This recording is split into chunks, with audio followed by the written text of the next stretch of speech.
అందరికీ నమస్కారం. మీరంతా సంతోషంగా ఉన్నారు అనుకుంటా. మా కుటుంబం కానీ సంతోషంగా ఉన్నాము. ఏంది అక్క నీళ్ళు చూపిస్తుంది ఎక్కడికో వెళ్ళింది అనుకుంటా అన్నారు కదా. నేను అనంతపూర్కి వెళ్తాను. శనివారం రోజు మనము శుక్రవారం వరలక్ష్మి వ్రతం చేసినాం కదా. వరలక్ష్మి వ్రతానికి పుష్పాలు, అక్షింతలు, ఇంకా వచ్చేసి అరటి పిలకలు, మరి చెరుకువి అన్నీ ఉంటాయి కదా, మామిడాకులు అన్నీ, కొన్ని మామిడాకులు తీసుకున్నాను కషాయం చేసుకొని దాదాం అనేసి.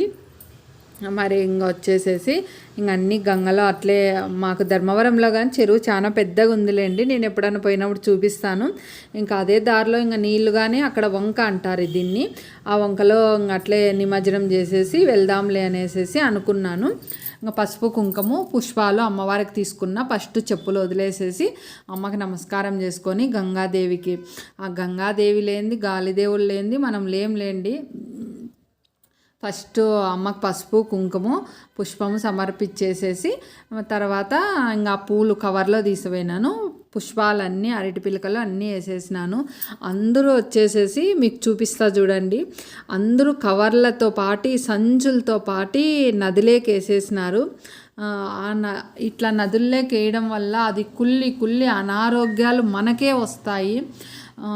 ఈ వీడియో చూసేవాళ్ళు ఒక్కరైనా కానీ పుష్పాలు ఒక్కటేసి కవర్లు పక్కన వేస్తే ఇంకా అంతకన్నా నాకు సంతోషం కాదు. ఎందుకంటే మనకి ఇట్లా అనారోగ్యాలు ఇవన్నీ రావడానికి కారణం కానీ ఇట్లాంటివే అంట. ప్రవచనాల్లో నాకు కానీ అంత ఐడియాలు లేవు. నేను కానీ ప్రవచనాల్లో నాకు కానీ నేను టీవీల్లో అవి ఇవి న్యూస్లోనూ చెప్తా అంటే పేపర్లు చదివి అట్లా తెలిసింటే ఏదో నాకు తెలిసిండేది కొంచెం చెప్తాను. మనం పుష్పాలు ఒక్కటి వేయండి, బట్టలు తీసిపోయినారు, బట్టలు వేసినారు. ఒక అమ్మాయి అయితే పోతా బండ్లో నుంచి సంచి ఇసిరేసిపోతుంది. ఆ విధంగా చెయ్యొద్దండి. పూలు కానీ ఏంటివన్నా కానీ నదిలో కొట్టకపోతాయి. అది పుష్పాలు కానీ, అరటి పిల్లకలు కానీ కిందికి పోతేనా భూమాతకు కానీ మనకు మంచిది కదా. అవన్నీ పూలు కొట్టుకొని పోతాయి. ఆ విధంగా ఉంటే మంచిది. కానీ అట్లా నీళ్ళిసిపోయినాయంటే మనకు బ్యాక్టీరియా ఎక్కువ ఫామ్ అయ్యి మనకు అనారోగ్యాలు తొందరగా అవుతాయి ఆ చుట్టుపక్కల అన్నిటికీ. దానివల్ల మనకు దోమలన్నీ మనకు కానీ ధర్మవరంలోకి కొట్టుకొని వచ్చేస్తాయి. అవి అక్కడ నిల్చకుండా ధర్మవరంలోకి నున్న కొట్టుకొని వస్తాయి. అక్కడ చిగిచేర్లా ఉంటారు చూడండి, ఆ ఊరికి పోతాయి. మనం ధర్మవరం 2 కిలోమీటర్లే మాకు దూరము. 2 కిలోమీటర్లకి వచ్చేస్తాయి కదా, ఎక్కడైనా పోతాయి ఆ దోమలు. ఎంత దూరమైనా అట్లా దానిల వల్లేనంట మనకు దోమలు అనేది ఎక్కువ వస్తూ ఉండేది.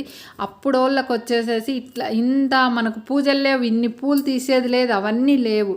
కానీ అప్పుడు తక్కువ పూజలు అన్నీ చేస్తాంటివి. మనం పుష్పాలు పెడతాన్నాం కానీ వృధాగా ఈ విధంగా చేయడం వల్ల మనకు అనారోగ్యం మనమంతకు మనమే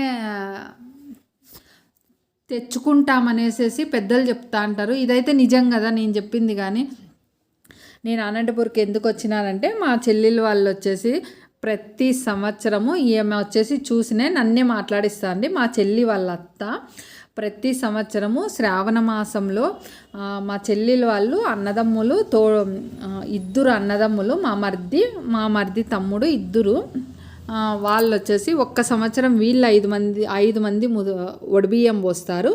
వాళ్ళకి 5 మందికి ఒడిబియ్యం పోస్తారు. ఆ ఇంట్లో 5 మందికి, ఈ ఇంట్లో 5 మందికి. ఒక్క సంవత్సరం ఈ ఇంటోళ్ళు, ఒక్క సంవత్సరం ఆ ఇంటోళ్ళు. ప్రతి సంవత్సరం ఆ కుటుంబంలో మటుకు పోస్తారు. ఈ విధంగా ఒడిబియ్యం అనేది పోస్తారు. 5 మందికి పోస్తారు. వాళ్ళ అత్త దగ్గరుండి ఈ కోడలతోనూ పోపిస్తుంది. ఆ కోడలు వచ్చినప్పుడు ఆ కోడలతో కానీ పోపిస్తుంది. గొయ్యమే వాళ్ళ అత్త. అక్కడ వాళ్ళ అవ్వ పక్కన నిల్చుకొనింది మా చెల్లి వాళ్ళ కూతురు. అమ్మాయి వీడియో తీస్తానని అనేసి వెళ్ళిపోయింది. ఇట్లా వాళ్ళ అత్తకు బ్యాక్ పెయిన్ ఎక్కువ ఉందిలేండి, అందుకు చేయి పట్టుకొని కూర్చునేకి కొంచెం బ్యాక్ పెయిన్ చాలా ఎక్కువ ఉంది. ఈ విధంగా చేయి పట్టుకొని వాడ కోడలతో, ఈమెతో వచ్చినప్పుడు ఈమెతోనూ పోపిస్తుంది, ఆమెతో వచ్చినప్పుడు ఆమెతోనూ పోపిస్తుంది. వాళ్ళ ఇంటి తరపున 5 మంది ముత్తైదులకు ఎవరన్నా ముందుగానే అడిగింటారు, పోస్తారు. ఆ అమ్మాయికి ఇప్పుడు ఒడిబియ్యం పోస్తుంది. ఆ అమ్మాయికి సంతానం కావాలనేసి ఒడిబియ్యం పోపించుకుంటుంది. ఆ తల్లి ఒడిబియ్యము, ఆ తల్లి చలవ కదా, ఆ తల్లి దగ్గర, ఆ తల్లి సన్నిధిలో మనం ఒడిబియ్యం పోపించుకోవడం అంటేనే మనకు ఎంతో జన్మల పుణ్యం ఉంటేనే ఆ తల్లి ఒడిబియ్యం కానీ, ఆ తల్లి వడి నింపించుకోవాలన్నా కానీ వాళ్ళు పూజ చేస్తా అన్నారు చూడండి. ఇప్పుడు అమ్మవారు డైరెక్ట్ మనకైతే కనిపించదు అమ్మవారు. ఇప్పుడు పూజ చేస్తా అంటారే వాళ్ళే మనకు అమ్మవారి స్వరూపాలు కదా. ఆ తల్లితో పోపించుకుంటే ఆ తల్లితో పోపించుకున్నంత అదృష్టం అనేసి ఇప్పుడు మా అమ్మోళ్ళు కానీ నాకు 3 ఏళ్ళకి ఒకసారి వడిబియ్యం పోస్తారు. అప్పుడు కానీ నేను వచ్చేసి లాస్ట్ ఇయర్ 3 ఏళ్ళకి ఒకసారి పోసినప్పుడు వచ్చేసి అన్నీ తీసవయ్యి పెద్దమ్మ సన్నిధిలోనే వడిబియ్యం పోపించుకొచ్చుకున్నాను. అంత మంచిది కదా. మా అమ్మ నా చెల్లి కలిసేసి నాకు పెద్దమ్మ సన్నిధిలోనే వడిబియ్యం పోపించుకున్నాను. ఆ విధంగా పోపించుకొని మళ్ళీ మా ఇంటికి వచ్చి మళ్ళీ మా అత్తగారింటికి వచ్చినాను. పుట్టినింటికి వచ్చి అత్తగారింటికి వచ్చినాను. ఆ తల్లి సన్నిధిలో పోపించుకుంటే మనల్ని అందరికీ జన్మనిచ్చిన తల్లి కదా పెద్దమ్మ కానీ దుర్గమ్మ కానీ. నేనైతేనే ఇట్లాంటివంటేనే చాలా నమ్ముతాలేండి. ఇట్లా ఆ అమ్మాయికి వచ్చేసేసి వడి నించేసిన తర్వాత అందరూ దీవిచ్చినాము. సంతానం తొందరగా కలగాలనేసి ఆ తల్లి దయతో వచ్చేసి సంతానం కలగాలనేసి ఎవరికైనా ఇట్లా వాళ్ళు ఏదో మాట్లాడుకుంటా అంటే అమ్మాయి దేవాలయానికి వస్తుందంట. అమ్మ నాకు కానీ సంతానం కావాలా అని అడిగితే సర్లేమ్మ వడిబియ్యం పోస్తాము అనేసి వాళ్ళు వడిబియ్యం పోసినారు. కొంచెం అనారోగ్యాలు ఉన్నా వడిబియ్యం పోసుకుని నాకు కానీ అనారోగ్యంగా ఉంది కదా, అందుకు నేను కానీ ఆ తల్లి సన్నిధిలో అప్పుడు లాస్ట్ ఇయర్ వచ్చేసి వడిబియ్యం పోసుకున్నాను. వీలైనంత మటుకు వడిబియ్యం అయితేనే ఆ తల్లి సన్నిధిలో పోసుకోవాలంటేనే నేను కానీ ఇష్టపడతాను. ధర్మవరమే నా పుట్టినింట్లో అయినా కానీ నేను అనంతపురికి పోయి ఆ తల్లి సన్నిధిలో పోసుకుంటాను. ఏ తల్లి అయినా కానీ మనకు అనుకూలంగా ఎక్కడ ఉంటే ఆ తల్లి దగ్గరికి పోయి పోసుకుంటేనా చాలా మంచిది కదా. మన పుట్టింటోళ్ళు బాగుంటారు, అత్తింటోళ్ళు బాగుంటారు, మనము బాగుంటాము అనేసి అనుకుంటా. ఇట్లా వచ్చేసేసి మాకు వచ్చేసి ఏ విధంగా వడిబియ్యం పోస్తారో చెప్తున్నా. ఫస్ట్ వచ్చేసి వాళ్ళు మనకు పెట్టాల్సిన బట్టలు ఇస్తారు. ఆ తర్వాత మనకు చేసింటారు చూడండి, ఫస్ట్ భోజనం చేసిన తర్వాత మనకు పెట్టాల్సిన బట్టలు ఇస్తారు. పసుపు కుంకుమ ఇచ్చి బట్టలు ఇస్తేనే బట్టలు కట్టుకొని మనం కూర్చుంటేనే కాళ్ళకు పసుపు పట్టించేసి మొహానికి ఫస్ట్ మొహానికి పట్టిస్తారు, చేతులకు పట్టించి కాళ్ళకు పట్టించి నుదుటన కుంకుమ పాపిట్లో కుంకుమ పెట్టిన తర్వాత పూలు పెట్టిన తర్వాత మరి వచ్చేసి ఒళ్ళేకి వడిబియ్యం పోయాలనేసి ఒళ్ళేకి పసుపు కుంకుమ తాంబూలము పండ్లు మళ్ళీ ఎండు కొబ్బరి చిప్పలు అంటారే తెల్లవాయలు వడిబియ్యం సామాన్లు ఖర్జూరాలు మళ్ళీ పసుపు కొమ్ములు మళ్ళీ వచ్చేసి మా ప్రాంతంలో ఎట్లా పోస్తారంటేనే 5 దోసిళ్ళతో 5 దోసిళ్ళ బియ్యం పోస్తారు. ఆ విధంగా పోస్తారు.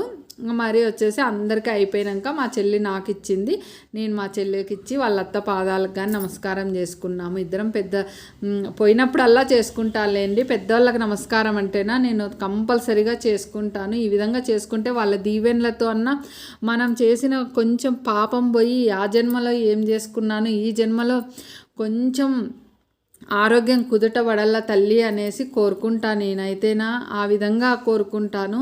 ఏ జన్మలో చేసిన కర్మ పాపమో కానీ ఈ జన్మలో నేను అనుభవిస్తాను. ఈ జన్మకే నాకు పోగొట్టు, ఎంత బాధ ఉన్నా కానీ అంటే కుటుంబ సభ్యులు చూసుకుంటా అన్నారు. మళ్ళీ జన్మకు ఎట్లుంటుందో ఏమో, ఈ జన్మలోనే ఇంకా బాధి కానీ పోగొట్టుకుంటాను అనేసి అనుకుంటా అన్నాను.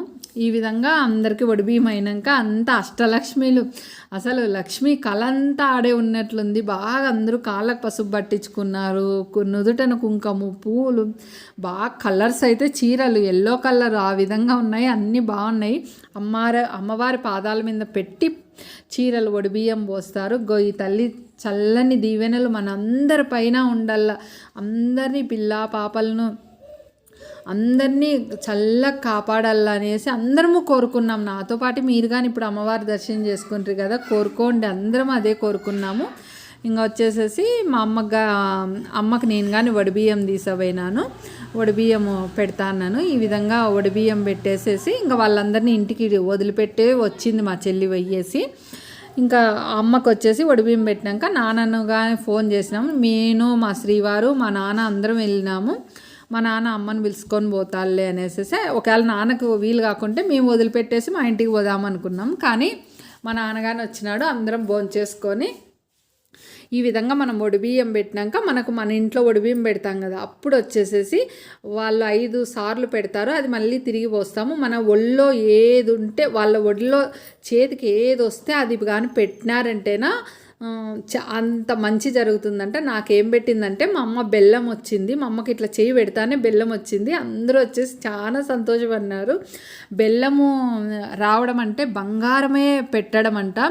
మనము బంగారు సమ్మక్క సారక్క తెలంగాణలో బెల్లం అంటే బంగారు అంటారు చూడండి. ఆ విధంగా చెప్తే మీకు అర్థమవుతుందని చెప్తాను నేను. ఎవరికన్నా కానీ అట్లా బెల్లం కానీ, ఒకసారి తెల్లవాయి కానీ, కొబ్బరి కానీ, సిరి సంపదలు, పసుపు, కుంకుమ, ఖర్జూరం ఏ చేతికి వస్తే అది పెడతారు. ఈ విధంగా పెట్టినారు. ఆ విషయాలన్నీ మాట్లాడుకుంటా నవ్వుకుంటా చాలాసేపు గడిపినాంలేండి. చాలా సంతోషంగా జరిగింది. ఇది వచ్చేసి ఒకటే రోజు పెట్టే కాదు, సెకండ్ 2 అనేసి రేపు కానీ పెడతాను. మరి ఇంక ఈ విధంగా అన్నీ అయిపోయినాయి. ఇంక అమ్మ వడిబియ్యం తీసి పెట్టేసి అమ్మ వాళ్ళు మేము సాయంత్రం బయలుదేరినాము.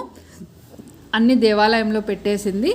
ఈయన పోతలయ్య ఆ తల్లికి తమ్ముడు కదా, ఆయనకు చెప్పుకున్నామంటే అక్కకు అన్నీ చెప్తాడంట. ఈ విధంగా పోతరాజుకు చెప్పాలంట. అమ్మవారికి నేనేం తీసిపోయినానంటే మన ఖర్జూరాలు చేస్తే చూడండి, ఖర్జూరం లడ్డు. ఈ విషయం నాకు ముందే తెలుసు. అందుకు అమ్మవారికి ఖర్జూరం లడ్డు ముందుగానే చేసి అమ్మవారికి వరలక్ష్మీదేవికి పక్కన చేసేసి పెట్టుకున్నాను. ఇంకా వచ్చేసి ఈ విధంగా అన్ని వడిబియ్యం అన్నీ కట్టేసి దేవాలయంలో పెట్టి ఇంక ఇంటికి పోయి భోంచేసినాము. మళ్ళీ రేపటి వీడియోలో ఇంకా కొంచెం ఉందిలేండి.